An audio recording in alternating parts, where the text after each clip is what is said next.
The Raven's Oath. Prologue. The Winds of Fate. The North Sea was a vast, unrelenting beast, its waters churning beneath a brooding sky.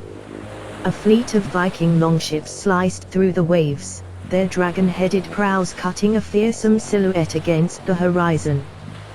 The men aboard these vessels were hardened warriors from the icy lands of Norway, Sweden, and Denmark, famed raiders and explorers who now sought new lands to plunder and conquer. At the helm of the lead ship stood Jarl Skarde the Fierce, a towering figure whose reputation as a battle-hardened leader was known across the north. His long, braided beard and the intricate tattoos that adorned his weathered face were marks of honor, earned through countless victories. Clad in fur and iron, with a massive axe strapped to his back, he surveyed the distant shores of Wessex, where the green fields of Britain met the sea. Beside him, a massive raven perched on the ship's rail, its black eyes gleaming with an otherworldly intelligence. The bird, known to the Vikings as Hugin, was said to be a messenger of Odin himself, guiding the warriors on their fateful journey. Skarde, murmuring to the raven as he gripped the wooden rail, "The gods have led us here, old friend. But will they grant us victory? Or is it our fate to fall beneath the swords of these Saxon dogs?"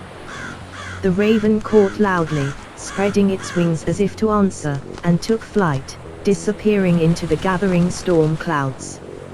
Jarl Bjorn Ironside, Skarde's second-in-command, approached, his blue eyes reflecting the same steel as the axe in his hand.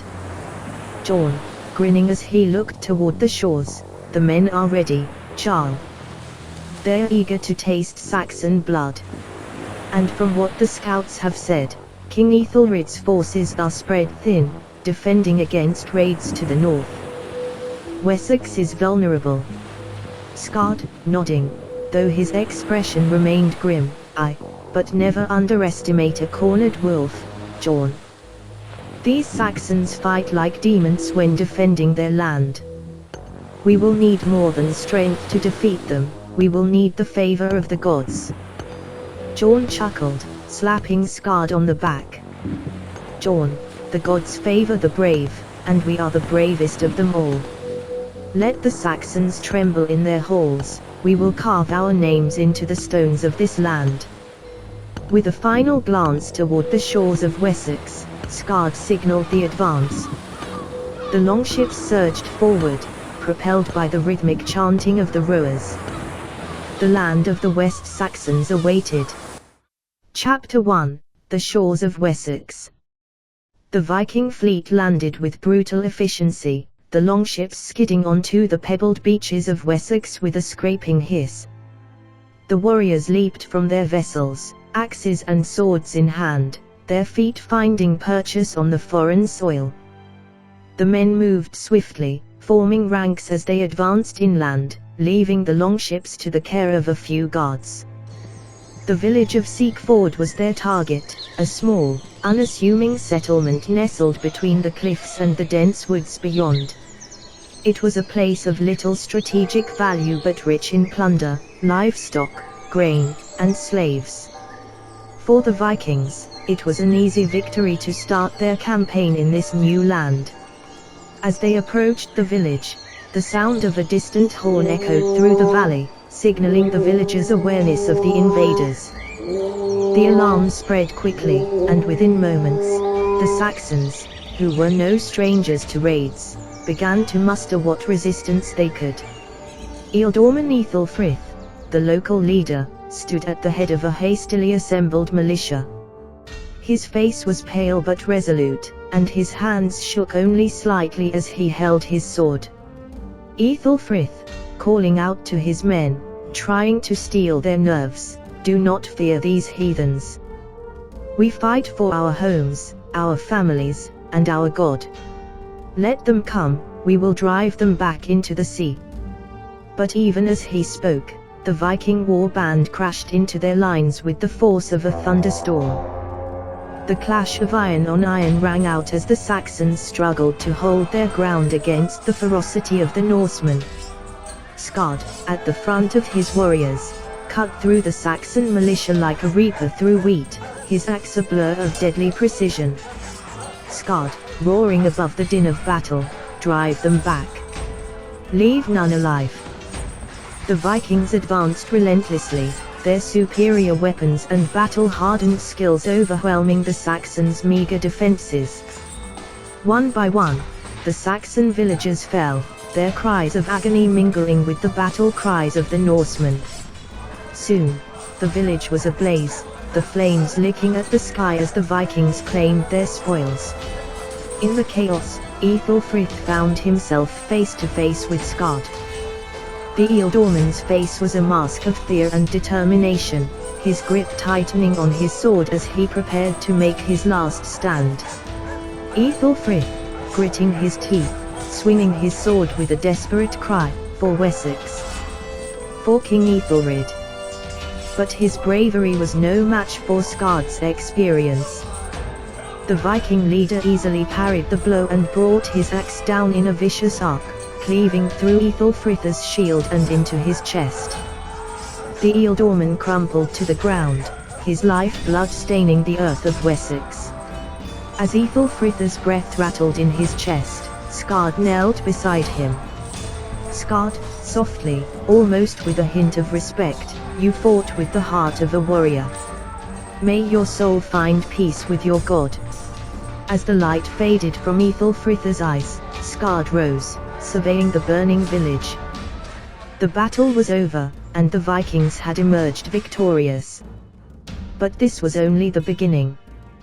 Chapter 2, The Raven's Message. The victory at Seekford was swift, but the repercussions rippled across Wessex like a stone thrown into still water. Word of the Viking raid spread quickly, reaching King Æthelred in Winchester within days. The news was grim. A Viking horde had landed on the southern coast, and they were not just raiders, they were conquerors. Meanwhile, back at their makeshift camp near Seekford, the Vikings reveled in their victory. Fires crackled, meat sizzled on spits, and horns of mead were passed around as the warriors celebrated their success. Skarde, however, remained apart from the revelry, standing at the edge of the camp where the trees met the beach.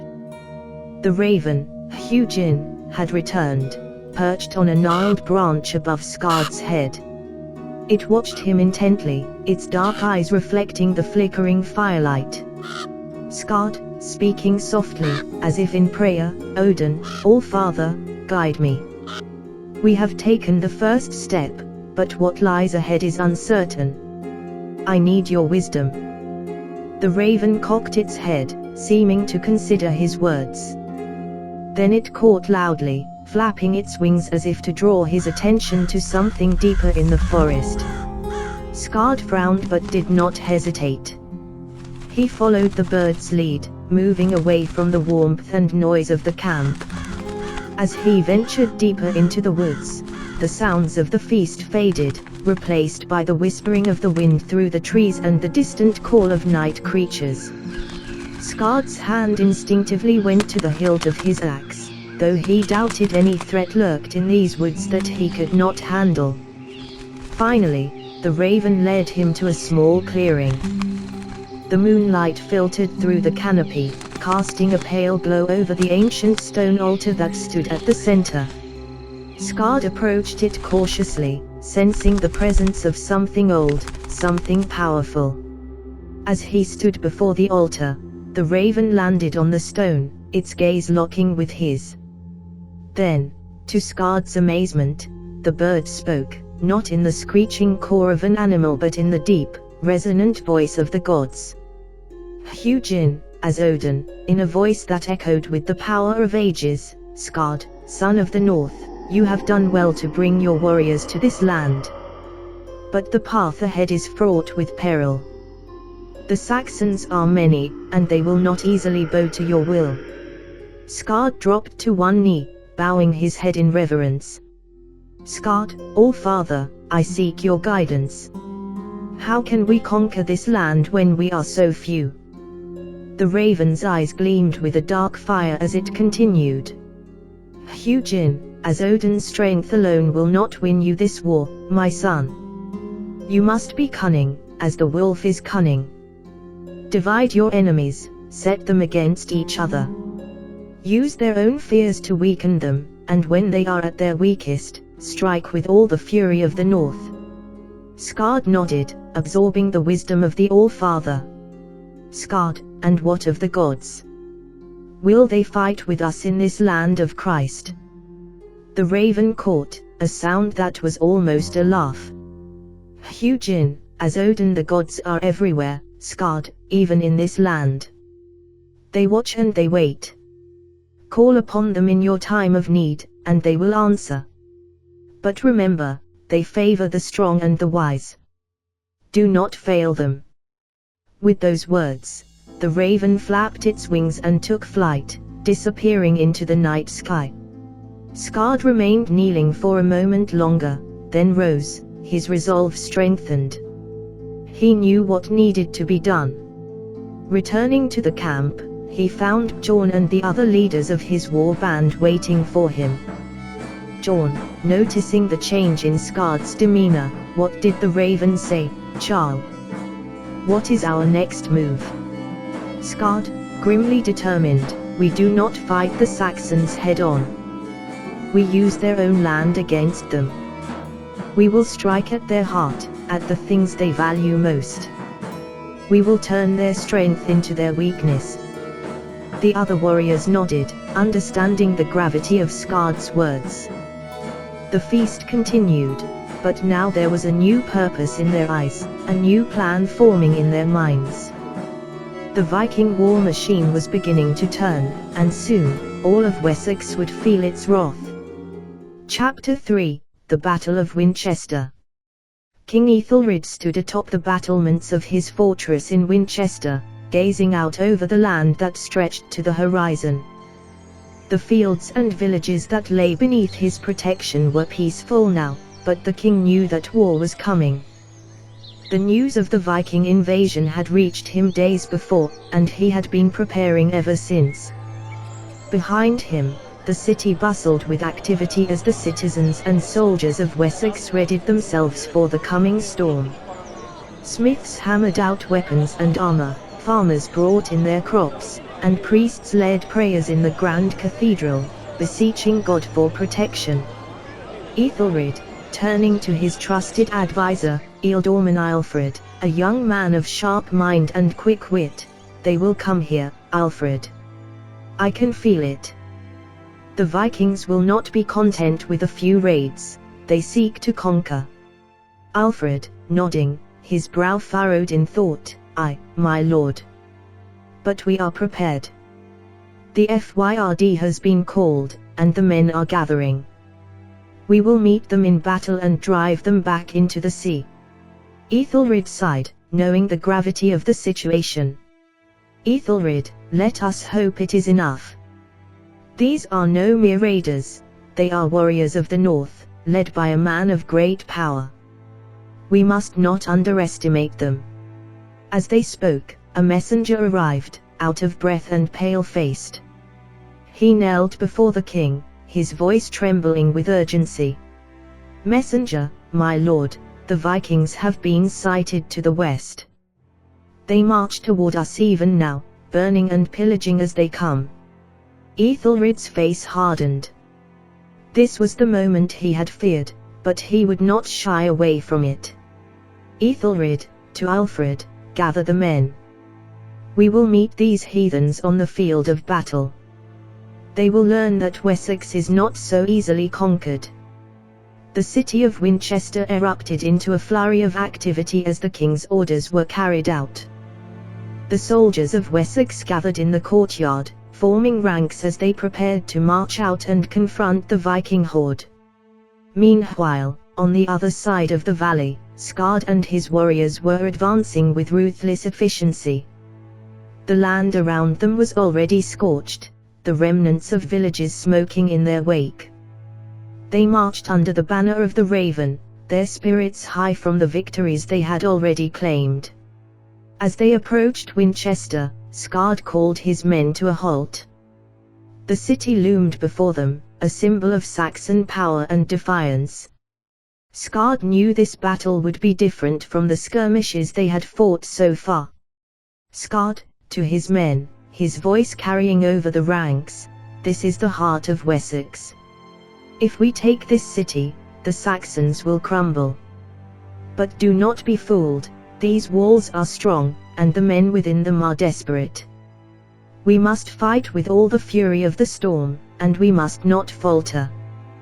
The Vikings roared in response, their bloodlust ignited by the prospect of such a grand victory.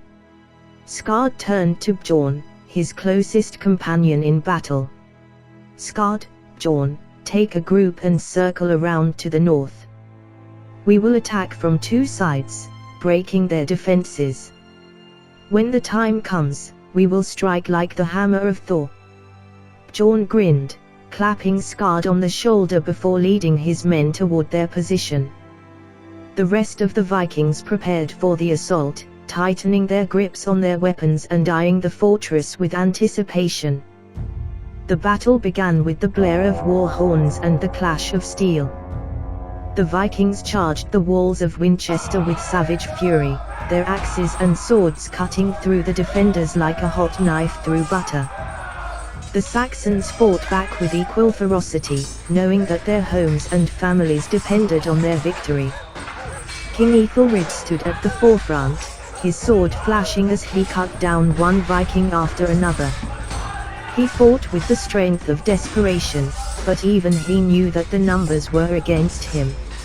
As the battle raged, Skarde led his warriors in a fierce assault on the city gates.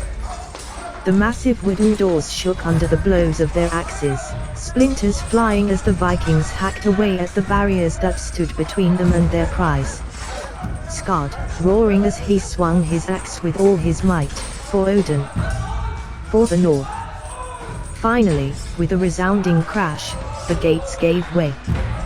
The Vikings surged into the city, their bloodlust driving them forward as they clashed with the Saxon defenders in the streets. The city of Winchester became a battlefield, the sound of steel ringing through the air as the two forces collided. Bjorn's group had made their way to the northern wall, scaling it with the aid of ropes and ladders. They poured into the city from the opposite side, catching the Saxons off guard and throwing their defenses into disarray. Bjorn, laughing as he cut down a Saxon soldier, Skarde was right. They don't know which way to turn. The Saxon defenders, overwhelmed by the two-pronged attack, began to falter.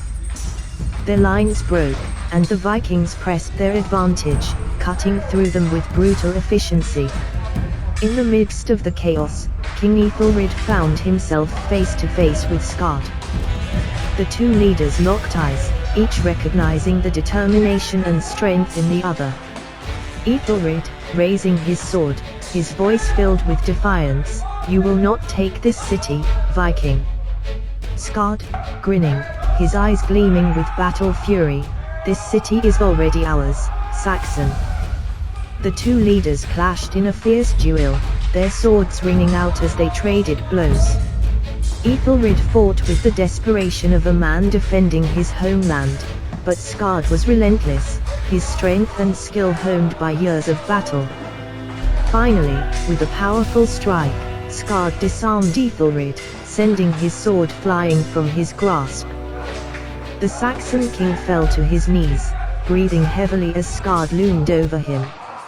Skarde, lowering his axe, his voice filled with respect, "You fought well, king.